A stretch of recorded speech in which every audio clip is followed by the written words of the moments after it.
இதுல ஒரு கருப்பு உருண்டை கிடைச்சு இல்ல உப்பு உருண்டை இல்ல இது கழிவு உருண்டை. அதுல எங்க அண்ணன் மயில் செஞ்சிட்டு இருக்கான் பாருங்க மக்களே. டி மயில் செஞ்சு வர போறானா எங்க அண்ணன். இப்ப வாட்டு செய்ய வருவார்.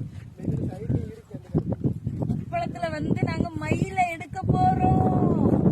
இது மயிலோட நல்லா பாத்துக்கிடுங்க மக்களே. நல்லா பாத்துக்கிடுங்க மக்களே. இது மயிலோட பாடி. எங்க அண்ணன் மயிலோட பாடியை செஞ்சு தந்திருக்கான். இது ஒரு மாதிரி தொங்குடியா ஆண் மயில் இப்படி விரிச்சு ஆடணும்ல. ஆமா விரிச்சு ஆட. ஆண் மேல் இங்க இருக்காங்க, பெண் மேல் அங்க இருந்து எப்படி ஆட? ரெண்டு கிட்ட இருந்தா தான் ஆட முடியும். இப்ப மயில எப்படி உருவாக்கி தரான்னு பாருங்க. அப்ப கொஞ்சம் தண்ணி கோரி ஊத்து மாப்ள.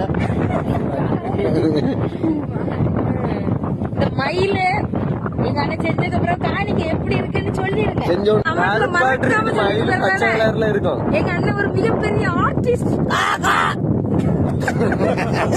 இப்படி கேவலப்படுத்தாங்க. எங்க அண்ணன் மயில் செஞ்சுட்டு இருக்கா, நீங்க காக்கா காக்கான்னு சொல்றீங்க.